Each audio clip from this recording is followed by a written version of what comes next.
My dear students, एक बार फिर से आप सभी लोगों का मोस्ट वेलकम है आपके अपने इस यूट्यूब चैनल टारगेट बोर्ड में। तो प्यारे बच्चों, उम्मीद करते हैं कि आप लोग एकदम अच्छे से होंगे, एकदम मस्त होंगे, स्वस्थ होंगे, तंदुरुस्त होंगे और मन लगा करके, जी जान लगा करके पढ़ाई में लगे होंगे। तो चलिए प्यारे बच्चों, फटाफट से आप लोग हमारे साथ कनेक्ट हो जाइए क्योंकि आज का क्लास बहुत ही ज्यादा इंपॉर्टेंट है। क्योंकि आज प्यारे बच्चों हम आपको बताने वाले हैं केमिस्ट्री का वो टॉपिक जिसका इंतजार बच्चे बहुत ही बेसब्री से करते हैं। अब कहेंगे कि सर क्या आज सिखाने वाले हैं?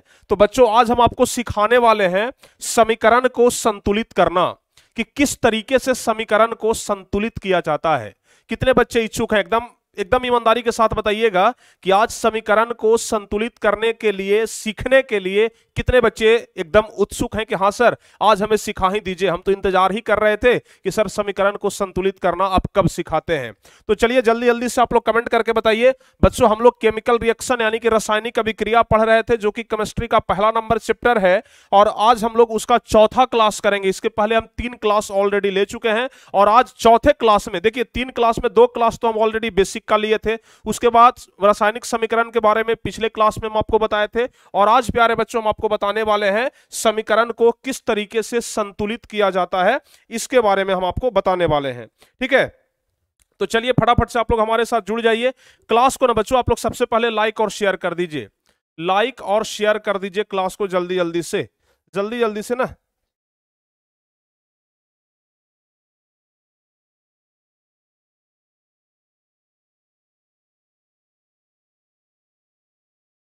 तो चलिए प्यारे बच्चों जल्दी जल्दी से ना आप लोग क्लास को लाइक और शेयर कर दीजिए ताकि आप लोगों को किसी प्रकार का कोई दिक्कत ना हो और सारे बच्चे भी यहां पर जुड़ जाएं। फटाफट से आप लोग क्लास को लाइक और शेयर करिए।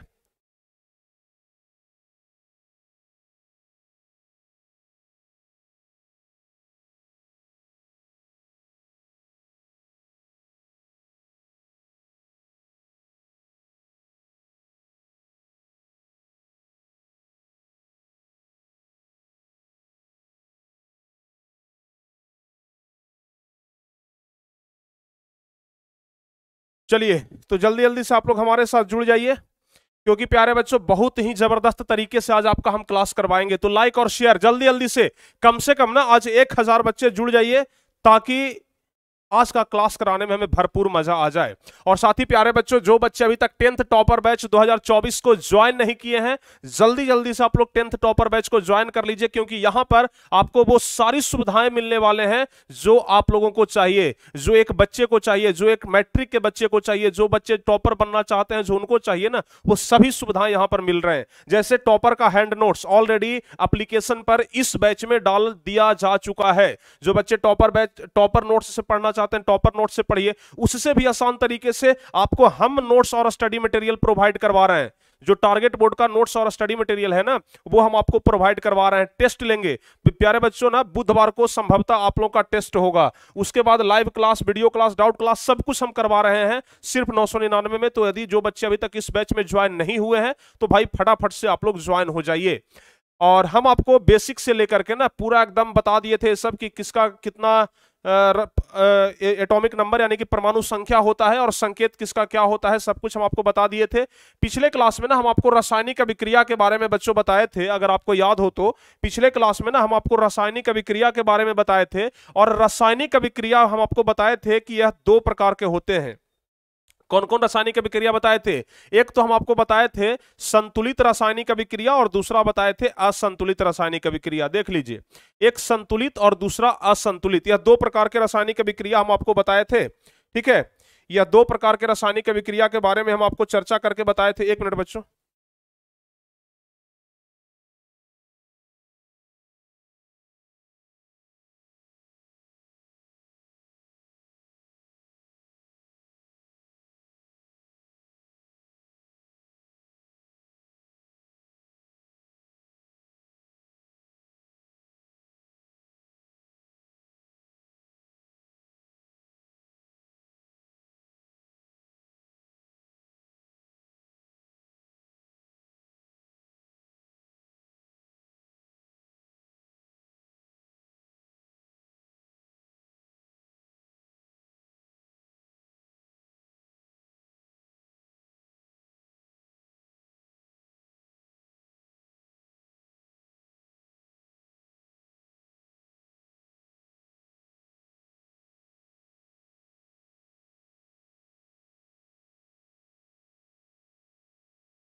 सॉरी बच्चों, थोड़ा सा आज हम परेशान हैं काम की वजह से। चलिए कोई बात नहीं। चलिए, तो प्यारे बच्चों, हम आपको पिछले क्लास में क्या बताए थे? समीकरण, रासायनिक समीकरण ना दो प्रकार के होते हैं। एक होता है संतुलित रासायनिक समीकरण और दूसरा होता है असंतुलित रासायनिक समीकरण। पिछले क्लास में हम आपको बता दिए थे कि संतुलित रासायनिक समीकरण क्या होता है और असंतुलित रासायनिक समीकरण क्या होता है। पिछले क्लास में हम आपको यह बात बताए थे कि अगर प्यारे बच्चों अगर यह जो तीर का निशान आप लोग देख रहे हैं, तो इस तीर के निशान के बाईं तरफ और इस तीर के निशान के दाईं तरफ, यानी कि अभिकारक और उत्पाद दोनों तरफ अगर परमाणु की संख्या बराबर हो जाए, समझ गए ना, परमाणु संख्या अगर बराबर हो जाए तो हम कहते हैं कि समीकरण संतुलित हो गया। परिभाषा भी वैसा ही कुछ होता है कि वह रासायनिक समीकरण जिसमें अभिकारक और उत्पाद दोनों तरफ प्रत्येक तत्व के परमाणुओं की संख्या अगर बराबर है तो उसे कहते हैं संतुलित रासायनिक समीकरण। अगर परमाणु की संख्या बराबर नहीं है दोनों तरफ, यानी कि इधर अभिकारक की तरफ और उत्पाद की तरफ अगर परमाणु की संख्या बराबर नहीं है तो हम कहेंगे कि यह समीकरण असंतुलित है। यहां तक हम आपको पिछले क्लास में ही बता दिए थे। आज हम आपको सबसे पहले बच्चों यह बताएंगे कि आखिर रासायनिक समीकरण को संतुलित करना जरूरी क्यों है। उसके बाद हम आपको ले चलेंगे आगे कि किस तरीके से संतुलित किया जाता है। ठीक है ना, किस तरीके से संतुलित किया जाता है यह आपको हम आगे बताएंगे। तो सबसे पहली बात कि किसी भी रासायनिक समीकरण को संतुलित करना क्यों आवश्यक है, सबसे पहले आप लोग यह समझ लीजिए, किसी भी रासायनिक समीकरण को संतुलित करना क्यों जरूरी है। क्या हम लोग अगर संतुलित नहीं करेंगे तो काम नहीं चलेगा? प्यारे बच्चों, आप लोग एक लाइन में समझ लीजिए कि रासायनिक समीकरण को ना संतुलित करना बहुत ही ज्यादा जरूरी है, क्योंकि द्रव्यमान संरक्षण का सिद्धांत यह कहता है, द्रव्यमान संरक्षण का सिद्धांत यह कहता है कि रासायनिक अभिक्रिया के बाद द्रव्यमान का न तो निर्माण होता है और न ही विनाश होता है। यानी कि जब रासायनिक अभिक्रिया होता है तो उसके बाद द्रव्यमान का न तो निर्माण होगा, यानी कि द्रव्यमान का न तो निर्माण होता है और न ही उसका विनाश होता है। यानी कि न निर्माण हो रहा है न विनाश हो रहा है, यानी कि बराबर है, जस का तस है। और जाहिर सी बात है कि जब जस का तस है तो दोनों तरफ हमें बराबर करना होगा। ठीक है, तो सवाल कभी कभी परीक्षा में पूछ देता है, अक्सर बिहार बोर्ड में ना आप लोग क्वेश्चन बैंक जब उलट करके देखेंगे तो वहां पर आपको यह सवाल मिलेगा कि किसी भी रासायनिक समीकरण को संतुलित करना क्यों आवश्यक है। ठीक है, किसी भी रासायनिक समीकरण को संतुलित करना क्यों आवश्यक है?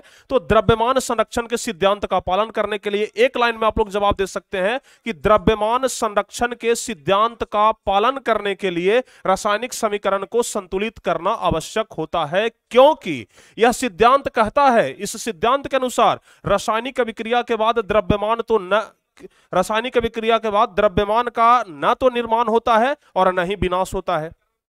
समझ में आया? ना तो निर्माण होता है और ना तो विनाश होता है, इसलिए किसी भी रासायनिक समीकरण को संतुलित करना आवश्यक है। कभी कभी ना द्रव्यमान संरक्षण का सिद्धांत क्या है यह अलग से पूछ देता है 2 नंबर वाले सवाल में। तो अगर अलग से पूछे प्यारे बच्चों तो आपको सिंपल से 1.5 लाइन में जवाब दे देना है कि इस सिद्धांत के अनुसार, या फिर लिखेंगे द्रव्यमान संरक्षण सिद्धांत के अनुसार। देखिए नाम ही है बच्चों, द्रव्यमान संरक्षण का सिद्धांत, यानी कि द्रव्यमान का संरक्षण। या संरक्षण कहने का मतलब क्या होता है? संरक्षण करने का मतलब होता है बचाव, यानी कि द्रव्यमान का ना तो विनाश होगा और ना ही क्या होगा, निर्माण होगा, यानी कि जितना है उतना बचा रहेगा, जस का तस रहेगा। समझ गए? तो इसी को कहते हैं द्रव्यमान संरक्षण का सिद्धांत। समझ में आ गया ना? तो देखिए, इस सिद्धांत के अनुसार रासायनिक अभिक्रिया के बाद द्रव्यमान का न तो निर्माण होगा और न ही क्या होगा, विनाश होगा। तो यह बात आप लोग अच्छे तरीके से ध्यान रखिएगा। ठीक है, यहां तक सारे बच्चे को समझ में आया? बताइए। और अभी तक लगभग 300-400 बच्चे ऐसे हैं ना जो क्लास को लाइक नहीं किए हैं। ठीक है, क्लास को अभी तक 300-400 बच्चे लाइक नहीं किए हैं, तो जल्दी से आप लोग क्लास को लाइक कर दीजिए। कम से कम एक बार तो लाइक का बटन दबना ही चाहिए ना। तो बच्चों कम से कम एक बार लाइक का बटन दबाइए और शेयर वेयर करो यार, जल्दी से जल्दी शेयर करो, क्योंकि अब हम समीकरण को संतुलित करने के बारे में बताएंगे कि किस तरीके से समीकरण को संतुलित किया जाता है। ठीक है, चलिए। तो सबसे पहले प्यारे बच्चों बताइए, क्या यह दोनों कंसेप्ट आपका क्लियर हुआ? Yes sir, yes sir, yes sir comment करिए, तभी हम आगे बढ़ेंगे। ठीक है ना, जल्दी जल्दी से आप कमेंट करिए, जल्दी जल्दी से बच्चों यस सर कमेंट करिए, तभी हम आगे बढ़ेंगे। ठीक है ना, जल्दी जल्दी से।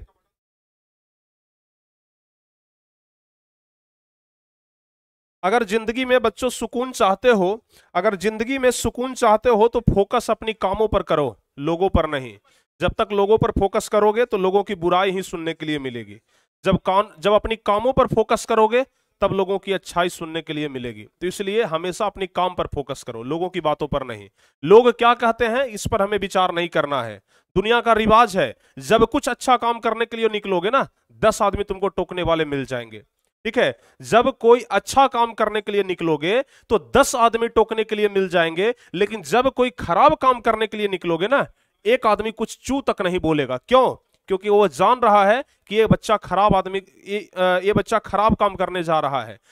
जाहिर सी बात है कि अगर खराब काम करने जा रहा है तो ये लड़का खराब होगा, ये लड़का खराब होगा। अगर हम उससे कुछ बोलते हैं तो ये पलट करके जवाब देगा। तो क्यों अपनी बेइज्जती खुद करवानी है? बताइए, क्यों अपनी बेइज्जती खुद करवानी है? तो इसलिए बच्चों आप लोगों को ना हमेशा अपने कामों पर ध्यान रखना है, लोगों की बातों पर नहीं। समझ गए ना? अच्छे काम करने वाले के पीछे 10 लोग होते हैं, खराब करने वाले के पीछे 1000 लोग होते हैं। 10 लोग का सहारा लेकर के चलो, बहुत आगे तक जाओगे। ठीक है, सारे बच्चों को समझ में आ गया? सारे बच्चों को समझ में आ गया? चलिए, बहुत बढ़िया। तो चलिए प्यारे बच्चों, अब हम आगे बढ़ते हैं और आपको हम बताते हैं रासायनिक समीकरण को कितने तरीके से संतुलित किया जाता है।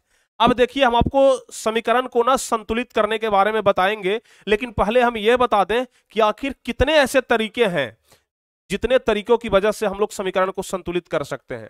आप लोग का क्या हिसाब किताब है बताइए? तो कितने तरीके ऐसे हैं, बताइए कितने तरीके ऐसे हैं? जल्दी जल्दी से एक बार कमेंट करके बता दीजिए, कितने ऐसे तरीके हैं जिस तरीके की वजह से आप लोग समीकरण को संतुलित कर सकते हैं? आपका जवाब होगा प्यारे बच्चों 2। यानी कि 2 ऐसे तरीके हैं जिस तरीके के माध्यम से आप लोग समीकरण को संतुलित कर सकते हैं। यानी कि रासायनिक समीकरण को प्रायः 2 तरीके से संतुलित किया जाता है। 2 तरीके से ना रासायनिक समीकरण को हम लोग संतुलित कर सकते हैं। वह 2 तरीका कौन कौन सा है? सबसे पहला तो है अनुमान विधि, जिसको हम लोग बोलते हैं तीर तुक्का विधि। अनुमान विधि, जैसे आप लोग अनुमान लगाते हैं ना कि देखते हैं इधर 2 लगा करके क्या हो जाएगा, चलो इधर भी 2 लगा देते हैं, इधर भी 3 लगाते हैं, देख लेते हैं हाइड्रोजन 4 हो गया, हाइड्रोजन 4 हो गया, इधर ऑक्सीजन 2 तो यहां पर 3 नहीं लगेगा। इस प्रकार से मतलब अनुमान लगा करके करते हैं। समझ गए ना? एक क्या होता है बच्चों, अनुमान लगा करके करते हैं कि देखते हैं अनुमान लगा करके होता है कि नहीं होता है। समझ गए? एक आप लोग क्या करते हैं, अनुमान लगा करके करते हैं, यानी कहने का मतलब कि तुक्का मार करके तीर चला दिए। ठीक है ना? तुक्का में तीर चला दिए, समझ गए ना? यानी जिसको कहते हैं ना कि आंख बंद करके तीर चलाना, वो तीर चलाते हैं। अगर निशाना सही जगह पर लग गया तो हमारा समीकरण संतुलित, अगर निशाना गलत लगा तो फिर आप उलझे रह जाएंगे। लेकिन दूसरा जो तरीका है ना, वह है प्यारे बच्चों बीजगणितीय विधि। यह जो तरीका है बीजगणितीय विधि, थोड़ा सा प्रोसेस तो लंबा है, लेकिन तीर आपका एकदम सही निशाने पर जाकर के लगेगा। समझ गए ना?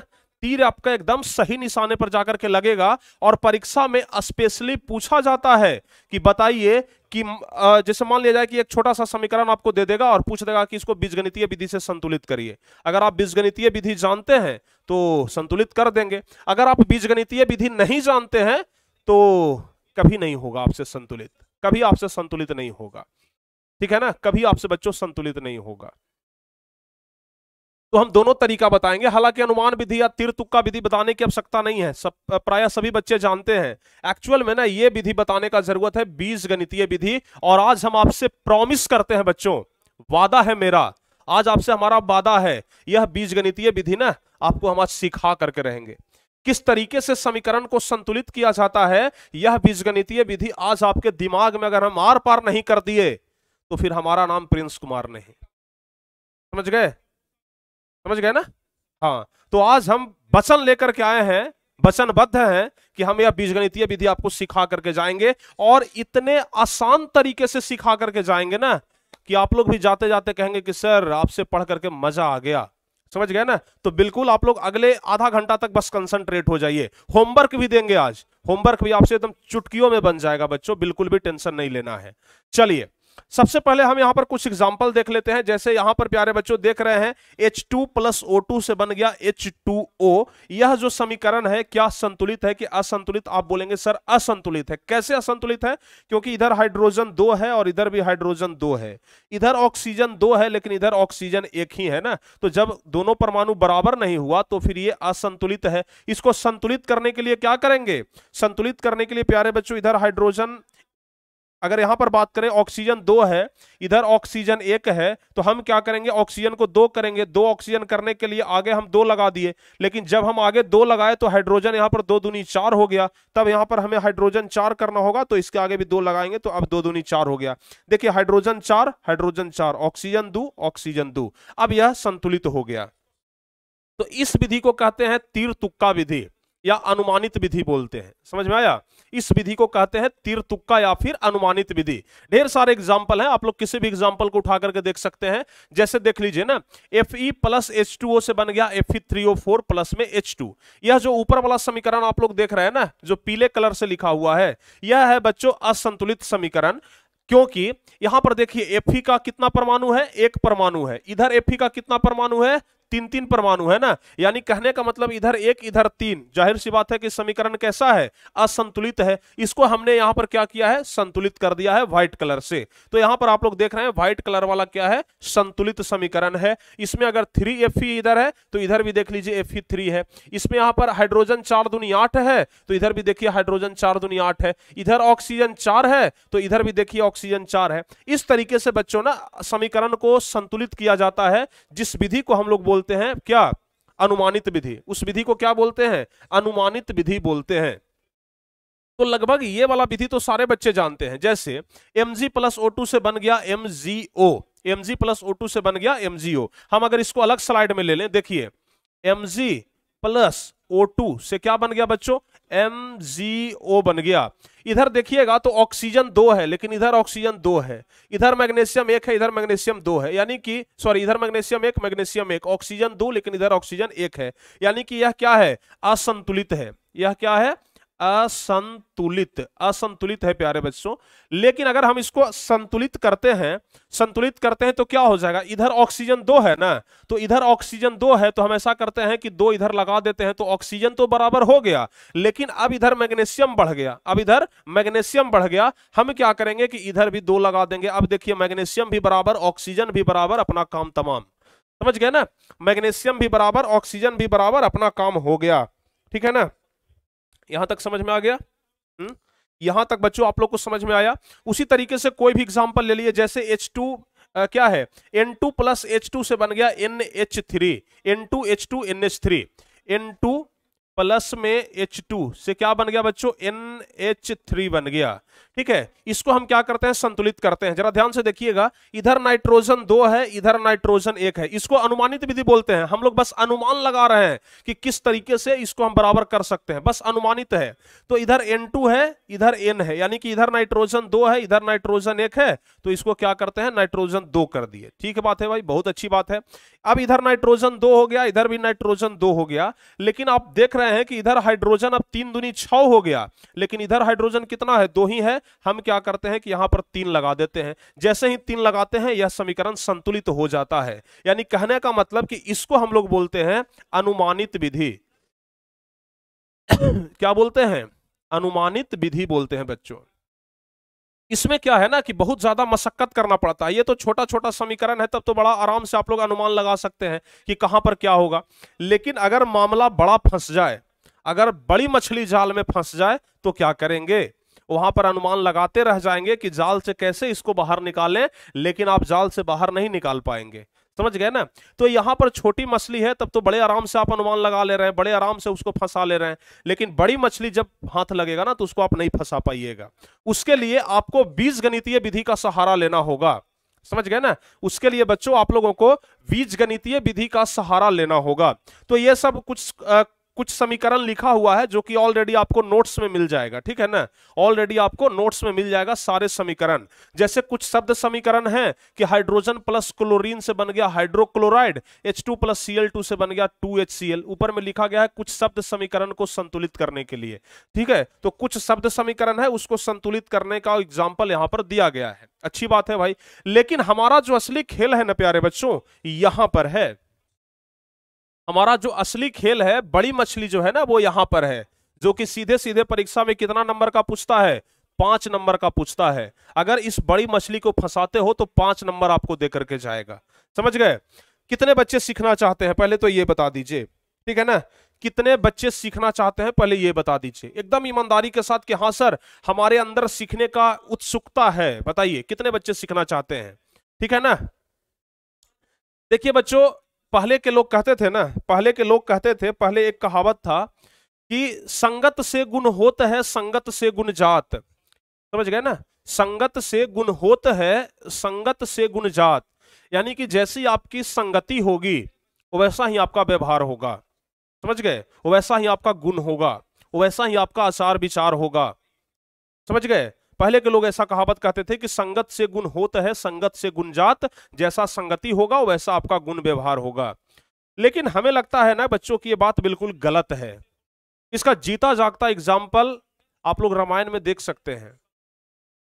रावण प्यारे बच्चों राक्षस था, रावण राक्षस था, लेकिन उस राक्षस के भीड़ में रह करके भी विभीषण नहीं बिगड़ा। उस राक्षस के भीड़ में रह करके भी विभीषण राक्षस नहीं बन पाया। लेकिन अयोध्या में भगवान श्री रामचंद्र जी का राज्य था।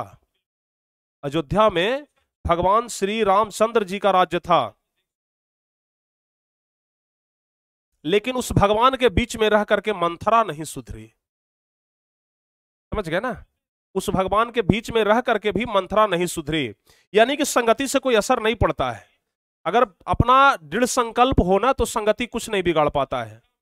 रावण के राज्य में रह करके विभीषण नहीं बिगड़ सकता है, और भगवान श्री रामचंद्र के राज्य में रह करके मंथरा नहीं सुधर सकती है। तो फिर हम कैसे मान लें कि संगत से गुण होत है, संगत से गुण जात। तो संगति से कुछ नहीं होता है मेरे प्यारे भाई। समझ गए ना प्यारे भाई, संगति से कुछ नहीं होता है, संगति कुछ नहीं करता है। समझ गए। तो इसलिए ना पहले वाले कहावत पर मत चलिए, नया कहावत लाइए। क्योंकि हम लोग जनरेशन आगे बढ़ रहे हैं ना, हम लोग नेक्स्ट जनरेशन पर है बच्चों। हम लोग आज यंग हैं, पढ़े लिखे हैं, टेक्निकल युग है, सहारा ले रहे हैं टेक्निकल का, टेक्निकली सहारा लेकर के हम लोग पढ़ रहे हैं, मोबाइल से पढ़ रहे हैं, ऑनलाइन क्लास कर रहे हैं। तो वहां पर कुछ स्पेशल तो होना चाहिए ना, बताइए। वहां पर कुछ स्पेशल होना चाहिए ना। पहले के लोग क्या कहते थे, जितना चादर हो ना उतना ही पैर पसारो। पहले के लोग कहते थे जितना चादर है उतना ही पैर पसारो। हम कहते हैं कि बिल्कुल भी नहीं, जितना चादर है उतना ही पैर क्यों पसारेंगे, नया चादर लाएंगे। समझ गए ना। बड़ा चादर लाएंगे लेकिन पैर को खुल करके पसारेंगे। ठीक है, पैर को बहुत पसारेंगे, खुल करके पसारेंगे, पसारने का प्रयास करेंगे, चादर लाने का प्रयास करेंगे। जितना पैर है उसी में हम क्यों सिमटे रहें, जितना चादर है उसी में हम क्यों दबे रहें, बिल्कुल भी नहीं, बड़ा चादर लाएंगे। यानी कि अगर हमारा परिवार अभी गरीबी के स्तर पर है तो क्या हम उसी गरीबी के स्तर पर रहें, नहीं, बिल्कुल भी नहीं। हम अपने परिवार को ऊपर लेकर के जाएंगे, अमीरी की तरफ बढ़ाएंगे। समझ गए ना। और ध्यान रखिएगा, बड़े बड़े लोग कह गए हैं कि हर एक परिवार में एक ऐसा बच्चा जरूर जन्म लेता है जो अपने परिवार को अमीरी से गरीबी की ओर लेकर के जाता है। और कौन जानता है, शायद वो बच्चा आप ही होंगे। समझ गए ना। तो अपने परिवार के लिए बच्चों जरूर आगे बढ़िए। समझ गए ना, जरूर आगे बढ़िए। चलिए चलिए अब चलिए हम आपको सिखाते हैं समीकरण संतुलित करना। थोड़ा सा मोटिवेट कर दिए ताकि आप लोग को ना दिमाग में जरा जल्दी से घुस जाए। समझ गए। चलिए समीकरण को संतुलित करना सिखाते हैं, जरा गौर से सुनिएगा। और अगर गौर से अगर समझ लिए तो फिर एक एक चीज समझ में आ जाएगा। इसको हमें संतुलित करना है प्यारे बच्चों बीजगणितीय विधि से। हमें क्या करना है, अनुमानित विधि से नहीं पता है कि हमें क्या करना है, बीजगणितीय विधि से संतुलित करना है। तो इसका सबसे सरल तरीका क्या है, सबसे सरल तरीका, हमको नहीं पता है कि इसके आगे 2 लगेगा, 3 लगेगा, 4 लगेगा, 5 लगेगा, नहीं पता है। ऑक्सीजन के आगे 2 लगेगा, 4 लगेगा, हमको नहीं पता है। एमजीओ के पहले 2 लगेगा, 4 लगेगा, हमको बिल्कुल भी नहीं पता है। अगर नहीं पता है तो आप गणित को याद करिए। गणित में अगर वैल्यू नहीं दिया रहता है ना तो एक्स मान लिया जाता है, माना कि वैल्यू एक्स है। समझ गए ना। एक्स मान करके ना गणित में बड़े बड़े सवाल सॉल्व हो जाते हैं, बड़े बड़े सवाल हल कर लिए जाते हैं एक्स मान करके, वाई मान करके। हम यहां पर क्या करेंगे, ए बी सी मान लेंगे। हमको नहीं पता है कि यहां पर क्या होगा, हम प्यारे बच्चों यहां पर ए मान लेते हैं। हमको नहीं पता यहां पर क्या होगा, हम यहां बी मान लेते हैं। हमको नहीं पता यहां पर क्या होगा, हम यहां सी मान लेते हैं। समझ गए। हम क्या कर लिए, सी मान लिए। तो अब क्या लिखेंगे बच्चों, A into M G plus B into O2 से बन गया C इंटू MgO। क्लियर है, समझ में आ गया आप लोगों को? बताइए, यहां तक तो कोई दिक्कत नहीं है। अब यहां तक कर ए बी सी मान लेने के बाद सबसे पहले हम यह देखेंगे कि आखिर यह जो समीकरण को संतुलित करना है इसमें है क्या क्या, कौन कौन से परमाणु है, कौन कौन से तत्व हैं।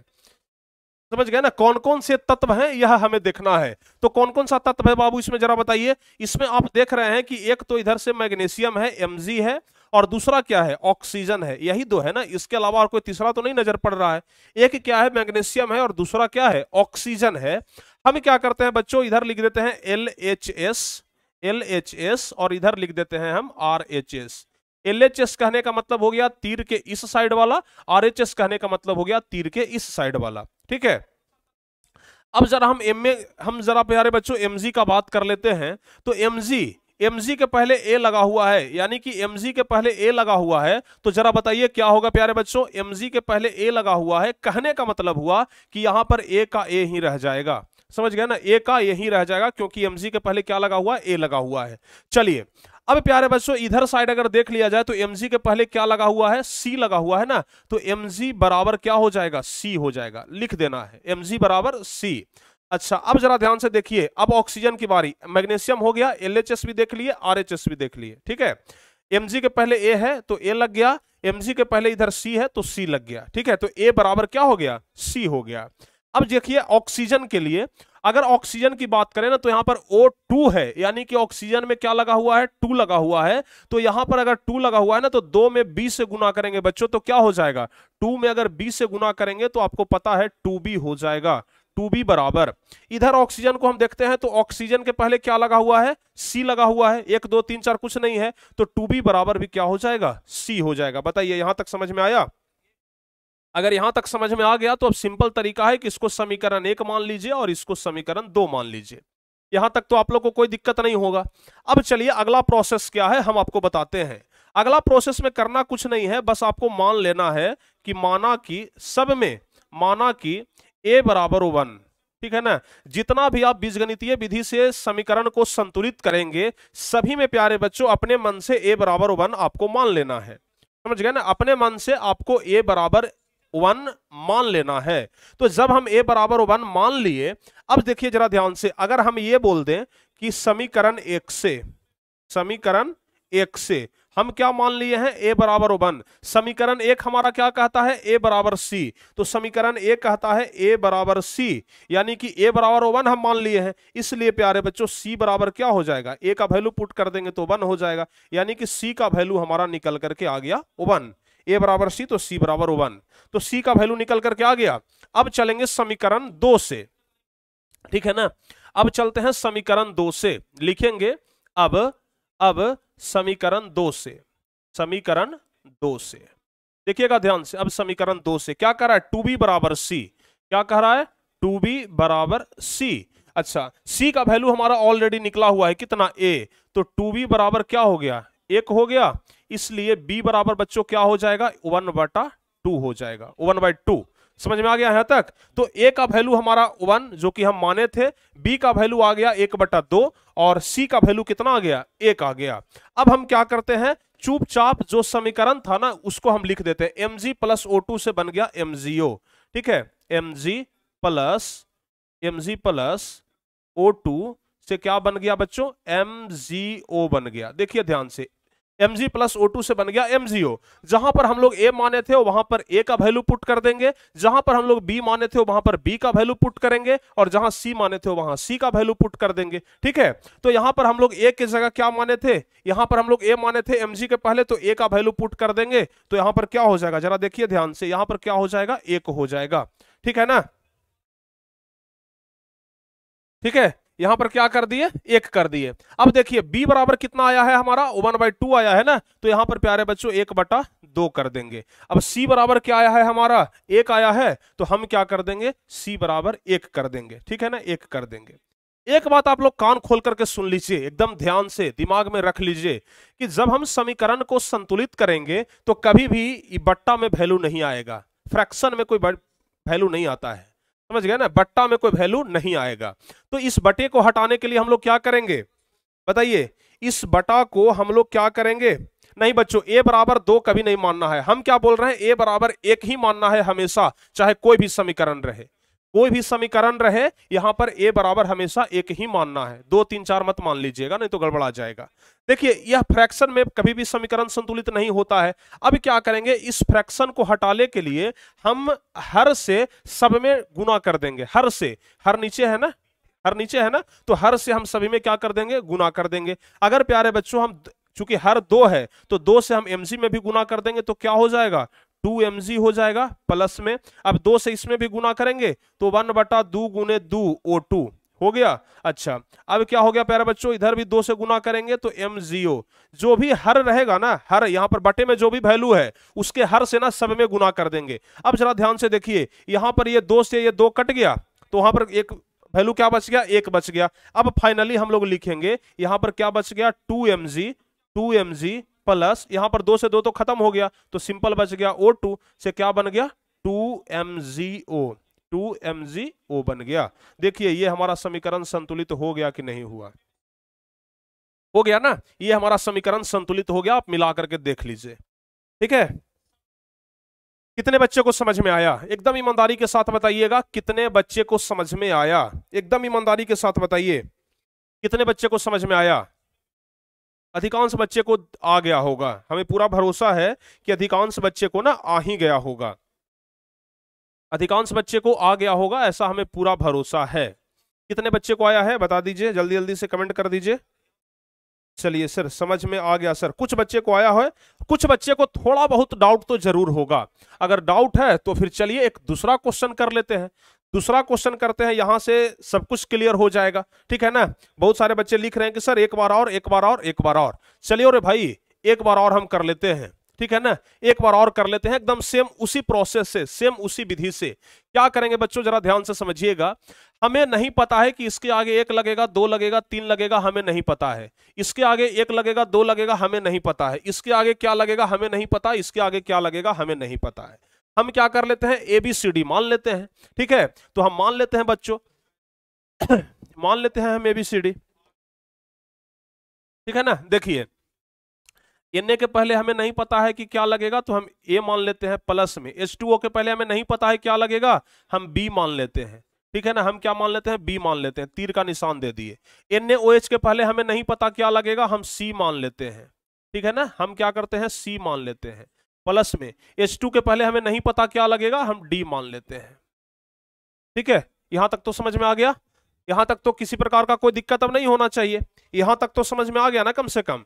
चलिए यहां तक समझ में आ गया तो अब क्या करना है, अब दूसरी बार में दूसरा स्टेप में हमें सबसे पहले यह देखना है कि समीकरण में कौन कौन सा तत्व है, समीकरण में कौन कौन सा तत्व है हमें यह देखना है। तो बच्चों बताइए समीकरण में कौन कौन सा तत्व है। सबसे पहला तो Na है भाई, तो Na हम लिख लिए, ठीक है। दूसरा क्या है, H2 है तो H हम लिख लिए, सिर्फ H लिखेंगे, H2 मत लिख दीजिएगा, ठीक है ना। हाइड्रोजन है, उसके बाद क्या है, ऑक्सीजन है, हम तीनों को लिख लिए, हो गया। इधर लिख देते हैं हम LHS और LHS बराबर इधर लिख देते हैं RHS, ठीक है, RHS। चलिए अब हम बात करते हैं Na का। अगर हम बात करते हैं Na का प्यारे बच्चों, यहां पर ध्यान से समझिए, Na का, Na कितना है, 1 है, 1 में A से गुना करेंगे कितना हो जाएगा, A ही होगा सर। आप लोग कहेंगे कि सर ये तो 1 ही होगा ना, तो एक Na 1 है, 1 में A से गुना करेंगे, A का A रह जाएगा बराबर। Na इधर कितना है बच्चों देख लीजिए, यहां पर Na में 1 से, यहां भी Na 1 है, C से गुना करेंगे तो क्या हो जाएगा, C हो जाएगा, A बराबर C हो गया, ठीक है। A बराबर RHS कितना हो गया, A बराबर RHS कितना हो गया, C हो गया। चलिए अब हाइड्रोजन की बात कर लेते हैं, तो इधर हाइड्रोजन कितना है, 2 है, तो 2 में 20 से गुना करेंगे तो क्या हो जाएगा, 2B हो जाएगा बराबर। इधर हाइड्रोजन कहाँ है, देखिए एक हाइड्रोजन यहां पर है और एक हाइड्रोजन यहां पर है। इधर हाइड्रोजन 1 है तो 1 में C से गुना करेंगे तो C हो जाएगा, और इधर बीच में प्लस का साइन है तो प्लस दे दिए। इधर हाइड्रोजन 2 है तो 2 में D से गुना करेंगे तो C + 2D हो जाएगा। समझ में आया, समझ में आ गया, 2B बराबर C + 2D। अब देखिए ऑक्सीजन की बात कर लेते हैं। ऑक्सीजन कितना है बच्चों, इधर ऑक्सीजन 1 है, 1 में B से गुना करेंगे तो सिर्फ B आएगा बराबर। इधर ऑक्सीजन कितना है, 1 है, 1 में C से गुना करेंगे C आ जाएगा। बताइए यहां तक में किसी तरह का कोई दिक्कत है तो, यहां तक में अगर किसी तरह का कोई दिक्कत है तो फटाफट से बता दीजिए। अब क्या करना है, तीसरा स्टेप, इसको प्यारे बच्चों 1 मान लेना है, इसको प्यारे बच्चों 2 मान लेना है, और इसके प्यारे बच्चों 3 मान लेना है। समझ में आ गया? 1 2 3, समीकरण 1, समीकरण 2 और समीकरण 3, ठीक है ना? चलिए इक्वेशन 1 2 3 बोल सकते हैं। यहां तक समझ में आ गया? अब चलिए हम क्या करने वाले हैं जरा देखिए ध्यान से। अब क्या करेंगे? अब क्या करेंगे? सबसे पहले लिखेंगे माना क्या मानेंगे? माना कि a बराबर 1, a बराबर 1 हम मान लेंगे, ठीक है ना? क्या बताए हैं? a बराबर 1 हम लोग सबसे पहले मानेंगे। अगर हम a बराबर 1 यहां पर मान लिए तब क्या हो जाएगा? समीकरण 1 से, ठीक है ना? समीकरण 1 से सबसे पहले, समीकरण 1 हमारा क्या कह रहा है? a बराबर c, a बराबर c, a का वैल्यू 1 आया हुआ है इसलिए c बराबर हमारा 1 निकल करके आ जाएगा। c बराबर 1 आ गया, ठीक है ना? a का वैल्यू निकला हुआ है, a बराबर 1, c का वैल्यू निकल गया। अब हम सेकंड स्टेप में क्या करते हैं? b का वैल्यू निकाल लेते हैं। b का वैल्यू निकालने के लिए ना हम क्या करते हैं? समीकरण 3 को पहले ले लेते हैं। तो हम लिखेंगे अब समीकरण 3 से, अब क्या लिखेंगे? अब समीकरण समीकरण 3 से, समीकरण 3 से, समीकरण 3 से, समीकरण 3 क्या कह रहा है? b बराबर c। अब c का वैल्यू हमारा निकला हुआ है कितना? 1, यानी कि इसलिए b बराबर क्या हो जाएगा प्यारे बच्चों? 1 हो जाएगा। b का वैल्यू भी हमारा निकल गया, ठीक है? यानी कि a का वैल्यू हमारा निकल गया है 1, b का वैल्यू निकल गया 1, c का वैल्यू निकल गया 1। अब सिर्फ हमें d का वैल्यू निकालना है, क्योंकि d तक है ना, तो अब हमें सिर्फ d का वैल्यू निकालना है। चलिए अब d का वैल्यू हम निकाल लेते हैं यहां पर, d का वैल्यू हम यहां पर निकाल लेते हैं। d बराबर क्या है? अब यहां पर लिखेंगे प्यारे बच्चों, क्या लिखेंगे? अब लिखेंगे अब समीकरण 2 से, अब समीकरण 2 से, समीकरण 2 क्या कह रहा है? 2b बराबर, समीकरण 2 कह रहा है 2b बराबर c plus 2d, c plus 2d कह रहा है ना? समीकरण 3 हमारा यही ना है, 2b बराबर c प्लस 2d।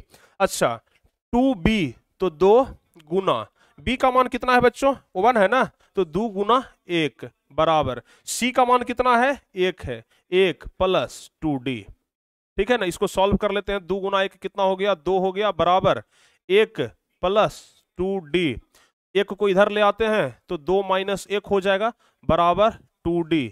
अब देखिए 2 माइनस 1 को हम डायरेक्टे कर देते हैं 1, ठीक है ना? 1, इसलिए d बराबर क्या हो गया? इसलिए d बराबर क्या हो गया? 1/2 हो गया। देखिए d का भी वैल्यू हमारा निकल करके आ गया कितना? 1/2। d का वैल्यू हमारा कितना निकल करके आया? 1/2। अब चलिए देखिएगा जरा ध्यान से, लास्ट स्टेप है, ABCD का वैल्यू हमारा निकल चुका है। अब हम समीकरण को यहां पर लिखने जा रहे हैं। समीकरण क्या कह रहा है? Na प्लस H2O से क्या बन गया बच्चों? NaOH प्लस में क्या बच गया? H2, ठीक है ना? अब चलिए हम लोग Na के पहले A माने थे, H2O के पहले B माने थे, NaOH के पहले C माने थे और H2 के पहले D माने थे। सेम टू सेम हम वैल्यू बिठा देंगे। A का वैल्यू कितना है? 1 है, यानी कि यहां पर हम लोग 1 बिठा देंगे। B का वैल्यू कितना है? B का वैल्यू भी 1 है, यहां पर हम लोग 1 बिठा देंगे। C का वैल्यू कितना है? 1 है, यहां पर हम लोग 1 बिठा देंगे। और D का वैल्यू कितना है? 1/2 है, यहां पर हम लोग 1/2 बिठा देंगे। अब जरा देखिएगा ध्यान से, फिर से इसमें बटा आ गया, समझ गए? फिर से क्या आ गया? बटा आ गया। बटा को हटाने के लिए क्या करेंगे? बटा को हटाने के लिए हम लोग क्या करेंगे? तो आपको पता है कि बटा को हटाने के लिए हम लोग क्या करेंगे? बटा का जो हर है उससे सब में गुना कर देंगे। हर से सब में गुना करेंगे प्यारे बच्चों। अगर हर से हम सब में गुना करेंगे तो Na में अगर 2 से गुना करेंगे तो क्या हो जाएगा? 2Na हो जाएगा, प्लस में H2O के पहले भी 2 लग जाएगा क्योंकि 2 से गुना करेंगे तो H2O हो जाएगा, प्लस में इसके पहले भी 2 लग जाएगा क्योंकि 2 से गुना होगा तो 2NaOH हो जाएगा। अच्छा, प्लस में इसमें अगर 2 से गुना करेंगे तो 2 से 2 कट जाएगा, बराबर कितना बच जाएगा? सिर्फ H2 बच जाएगा। देखिए तो अपना समीकरण संतुलित हो गया कि नहीं हो गया? देखिए समीकरण संतुलित हो गया कि नहीं हो गया? समीकरण संतुलित हो गया कि नहीं हो गया? इसको कहते हैं प्यारे बच्चों बीजगणितीय विधि। बीजगणितीय विधि से ना इस तरीके से इसको समीकरण को संतुलित किया जाता है। अब बताइए, अब तो किसी बच्चे को डाउट नहीं होना चाहिए, अब तो हमारे किसी छोटे भाई बहन को डाउट नहीं होना चाहिए। बताइए एक बार जरा, एकदम जोश के साथ बोलिए कि नहीं सर अब कोई डाउट नहीं है। एकदम दहाड़ करके बोलिए कि हाँ सर अब हमें कोई डाउट नहीं है। दहाड़िए आप लोग, ठीक है ना?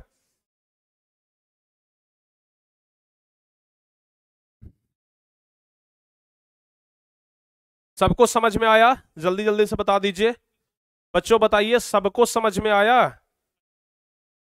सबको समझ में आ गया? वाह क्या बात है। अब प्यारे बच्चों अगला क्वेश्चन, Na+H2O, यही वाला क्वेश्चन है का? NaOH प्लस, ओहो एक ही क्वेश्चन दो बार आ गया है ना, एक ही क्वेश्चन यहाँ पर दो बार आ गया है। चलिए इसको काट देते हैं हम, एक ही क्वेश्चन दो बार आ गया है, इसको हम डिलीट ही कर देते हैं, ठीक है ना। बताइए ये वाला विधि आपको समझ में आया कि नहीं आया? ये वाला विधि बता दीजिए जल्दी से, आप लोग को समझ में आ गया? सारे बच्चे yes sir yes sir yes sir लिख दीजिए ना जल्दी जल्दी से। हैं? सर आज का क्लास गजब लग रहा है सर। हैं? वाह क्या बात है सर, आप तो दिमाग में सीधे ठोक देते हैं। अरे वाह वाह क्या बात है। नो डाउट सर, समझ गए। वाह सर, एक बनाए समझ गए, दूसरा आपसे पहले बना लिए, क्या बात है, बहुत अच्छी बात है भाई। चलिए अब हमें लग रहा है कि किसी भी बच्चे को दिक्कत नहीं है। अब बताइए बीजगणितीय विधि से आएगा तो आप लोग बना लेंगे कि नहीं बनाएंगे? बीजगणितीय विधि से अगर आ जाए तो आप लोग बना लेंगे कि नहीं बनाएंगे? बना लेंगे ना, बना लेंगे ना, बता दीजिए। तो प्यारे बच्चों हम एक होमवर्क दे रहे हैं आपको, ठीक है, हम होमवर्क दे रहे हैं आपको, दो क्वेश्चन कम से कम, SW हम कम से कम ना दो क्वेश्चन दे रहे हैं। इस दो क्वेश्चन को हर हाल में घर से कंप्लीट करके आपको व्हाट्सएप पर भेजना है, ठीक है ना। हर हाल में बच्चों कंप्लीट करके आपको व्हाट्सएप पर भेजना है, क्लियर है? बताइए हर हाल में कंप्लीट करके आपको व्हाट्सएप पर भेजना है। कितने बच्चे हैं जो ईमानदारी के साथ बना करके भेजेंगे? यह दो क्वेश्चन आपका HW है, होमवर्क है, जिसमें इसको आप लोग को समीकरण को संतुलित करना है बीजगणितीय विधि से। किसके विधि से? बीजगणितीय विधि से, ठीक है ना। बीजगणितीय विधि से आप लोग को समीकरण को संतुलित करना है। देख लीजिए दोनों क्वेश्चन, पहला नंबर क्वेश्चन हमारा ये हो गया, दूसरा नंबर क्वेश्चन हमारा ये हो गया। दोनों क्वेश्चन को ना बीजगणितीय विधि से सॉल्व करना है। बताइए हो जाएगा क्या? हो जाएगा? हाँ हो जाएगा ना। चलिए बहुत बढ़िया, बहुत बढ़िया।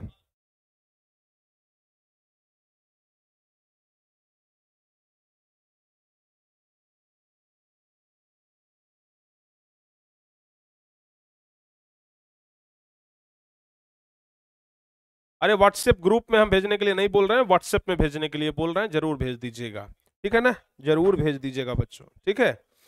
व्हाट्सएप में ना आप लोग जरूर भेज दीजिएगा, ठीक है। चलिए